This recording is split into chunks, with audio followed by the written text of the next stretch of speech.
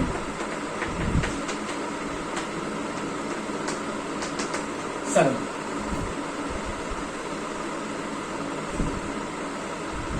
ठीक है, तो इसमें कोई दिक्कत नहीं होनी चाहिए बेटे.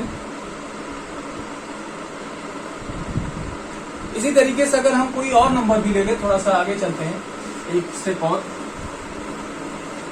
इसी एग्जांपल पे हमने मान लिया 100.03.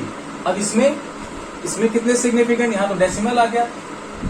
ये आपका नॉन जीरो है, सिग्निफिकेंट नंबर काउंट होगा. एक आपको यहाँ पे सिग्निफिकेंट फिगर दिख रहा है, तो इनके एक नॉन जीरो यहाँ पर, एक नॉन जीरो यहाँ पे, इनके बीच में आने वाली जितने भी नंबर्स जीरो हैं, जितने भी जीरो हैं, इनका भी काउंटिंग सिग्निफिकेंट फिगर में होगा माय डियर स्टूडेंट्स. देन यहाँ पर कितना हो जाएगा, 1 2 3 4 5 6, कितने हो जाएंगे, 6 नंबर. ठीक है, आप इसे लिख लीजिएगा, टोटल नंबर ऑफ सिग्निफिकेंट 6. ये एग्जांपल, ये रूल आपको आई थिंक समझ में आ गया.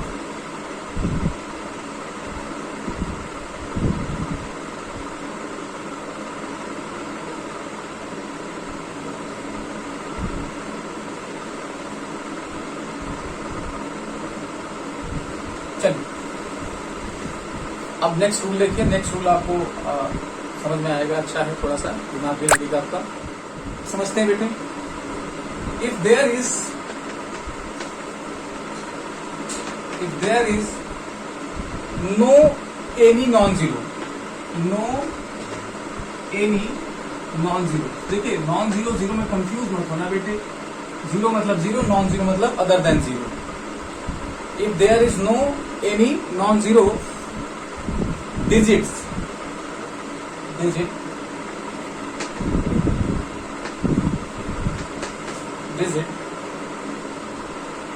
is before decimal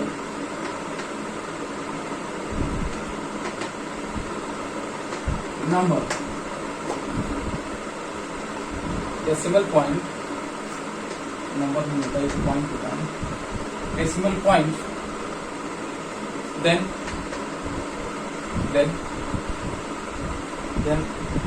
zeros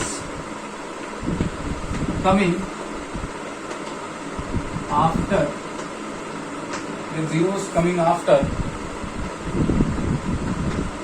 just after, क्योंकि अभी ऐसा कोई एग्जांपल मिलेगा, just after, तो the decimal point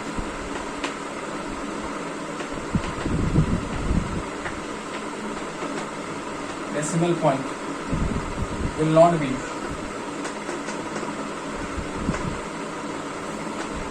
significant figure.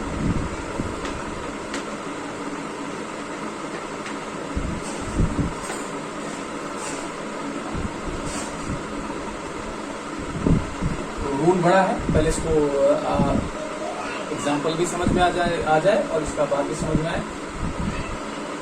देखिए ये क्या कह रहे हैं कि अगर मैं कोई एक ऐसा नंबर लेता हूं, जैसे मैंने लिया 0.003 ले लिया, तो इसमें क्या है, इसमें कह रहे हैं कि if there is no any non zero मतलब 1 2 3 4, नो नॉन जीरो मतलब सिर्फ जीरो, घुमा के बात बोली जा रही है, लेकिन क्या बोला जा रहा है, एक्चुअली जीरो कह रहा है कि अगर आपकी कोई जीरो नंबर है, जैसे डेसिमल से पहले जीरो है, digit before decimal point, then ऐसे कंडीशन में zeros coming after the decimal point, मतलब ये zeros after the decimal points and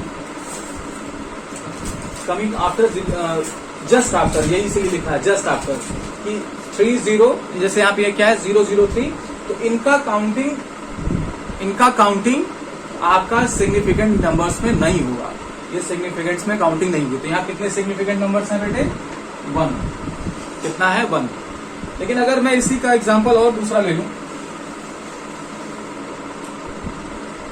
मान लीजिए जैसे मैंने ले लिया 1, यहाँ पे 00107 ले लिया, अब इसमें कितने होंगे, देखिए ये आपका क्या है, इस डेसिमल से पहले कोई भी आपका नॉन जीरो नंबर नहीं यानी जीरो है, तो ये इनकी काउंटिंग नहीं होगी, लेकिन इनकी काउंटिंग होगी क्योंकि ये आपके नॉन जीरो नंबर्स हैं। और दूसरा रूल कहता है कि अगर दो नॉन जीरो नंबर्स के बीच में कोई नंबर आता है, जीरो आता है, तो उसकी काउंटिंग सिग्निफिकेंट फिगर्स में होगी। That is why it will contain 3 non zero significant figures.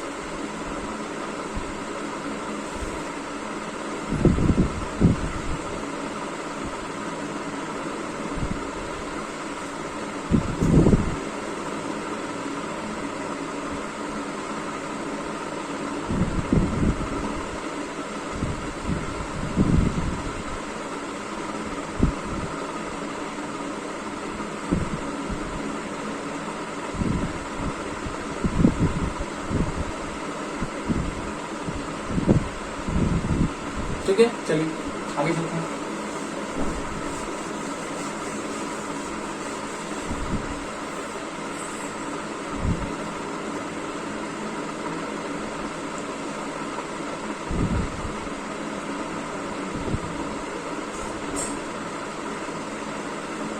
Next बेटे पावर ऑफ 10, अगर आपका कहीं पावर ऑफ 10 आ रहा है, विल नॉट बी कंसीडर्ड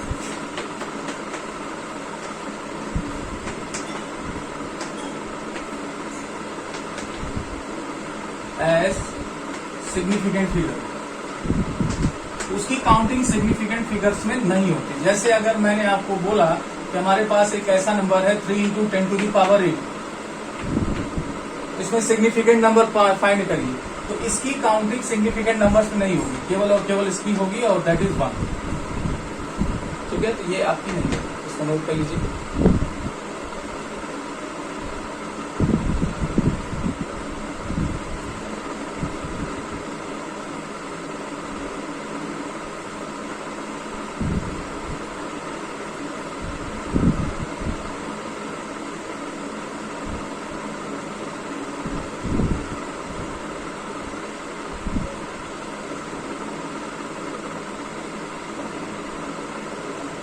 ठीक है बेटे, इसी तरीके से अगर आपको कोई ऐसा नंबर दे दे, जैसे मैं दे रहा हूं कि 10000, अब इसमें कितने सिग्निफिकेंट फिगर्स हैं बेटे, तो अगर केवल और केवल पहला नंबर, फर्स्ट नंबर, ऐसे आप इनको ऐसे नोट करते चलिए, अगर केवल और केवल पहला नंबर आपकी नॉन जीरो नंबर है, इस तरीके से 1000, 10,000, 10 लाख ऐसे नंबर्स आते हैं, तो केवल और केवल इसमें कितना सिग्निफिकेंट फिगर होगा 1। क्यों कहोगे, कैसे सर? अब इनको क्योंकि हम पावर्स में लिख सकते हैं। कैसे? देखिए 1 2 3 4, अब उसके लिए आपको समझना होगा, जैसे 10 है जिसे 10 पावर 1 लिखते हैं, 100 है जिसे 10 × 10 लिख सकते हैं, यानी 10 पावर 2 लिख सकते हैं। इसी तरीके से बेटे 1000 है जिसे 10 × 10 × 10 लिख सकते हैं, यानी 10 पावर 3 लिख सकते हैं कि नहीं? यहाँ पर कितने जीरो हैं, 1 2 3 4, यानी इसे 10⁴ लिख सकते हैं, 1 × 10⁴। अब ये बताइए कि अभी तो हम लोगों ने पढ़ा ना कि अगर 10 का पावर कोई है तो उसे सिग्निफिकेंट काउंट नहीं किया जाता, तो ये इसका सिग्निफिकेंट नंबर कितना हो जाएगा, 1 होगा कि नहीं, बताइए। तो ऐसे आपको क्वेश्चंस देखे जा सकते हैं जिसमें आपको ऐसी प्रॉब्लम्स आएंगी। ठीक है, आई होप बेटे आज का वीडियो आपको समझ में आया। जो नहीं समझ में आए उसको पूछ लीजिएगा, क्योंकि अगर ये समझेंगे तभी हम राउंड ऑफ समझेंगे, और round off in addition and subtraction multiplication समझ में आएगा। तभी आप सिग्निफिकेंट फिगर समझ के सिग्निफिकेंट फिगर जब समझेंगे तब आप समझ पाएंगे एरर्स के बारे में। सिस्टम एरर्स कैसे आते हैं, एरर्स क्या होते हैं, और एरर्स में हम लोग कौन से सिग्निफिकेंट फिगर्स को कंसीडर करेंगे, कौन से सिग्निफिकेंट फिगर्स को कंसीडर नहीं करेंगे। तो ये सारी चीजें आपके लिए बेसिक का काम करेंगी जब आप फिजिक्स को डिटेल में पढ़ने जाएंगे। अभी तो फिजिक्स की शुरुआत हुई है, थोड़ा सा बेस फॉर्मेशन आपका हो रहा है, थोड़ी सी बात फिजिक्स की जा रही है कि फिजिक्स का किस तरीके, एक तरीके से टूल्स है। जैसे सेना लड़ने जाती है अपने युद्ध में, तो वो पहले उसकी क्या करती है, प्रैक्टिस करती है, उसकी चीजों को समझती है, बारीकियों को समझती है। और ये जैसे कोई गन दे दिया गया तो उसको गन कैसे चलाना है, कैसे उसमें है ना गन, जो भी उसके फंक्शंस हैं उसको समझना है। तो ये सब हथियार है फिजिक्स को पढ़ने के, ये सब क्या है, हथियार है। ये सारी चीजें आपको जब फिजिक्स पढ़ाई जाएगी तब एप्लीकेबल होगा। हालांकि ये भी फिजिक्स का पार्ट, ऐसा नहीं मैं कह रहा हूँ, लेकिन ये फिजिक्स का, जैसे हिंदी पढ़ने के लिए आपको क ख आ ई की जरूरत है, अंग्रेजी पढ़ने के लिए ABCD की जरूरत है, वो टूल्स हैं बेटे, वैसे ये टूल्स हैं फिजिक्स के। इसलिए इसमें बोर नहीं होना है, चीजों को समझते आगे बढ़ना है। आपके जो डाउट्स आए हुए हैं वो जब आपके लेक्चर्स खत्म होते जाएंगे टाइम बाय टाइम, मैं सबके डाउट्स देख रहा हूँ, आपको मिल जाएगा। याद रखिएगा, ऐसा मत समझिएगा कि सर ने डाउट को इग्नोर किया है। कभी कभी आपके डाउट्स ऐसे होते हैं जो आगे के क्वेश्चंस में छुपे होते हैं, आगे के थियरी में छुपे होते हैं, तो वो टाइम बाय टाइम क्लियर हो जाएगा। और अगर आउट ऑफ द कॉन्टेक्स्ट रहेगा तो मैं वो उसी वीडियो में, अगले वीडियो में ही क्लियर कर दूंगा। ठीक है, तो परेशान होने की जरूरत नहीं। आज के लिए इतना ही, चलिए मिलते हैं नेक्स्ट वीडियो में। Thank you very much.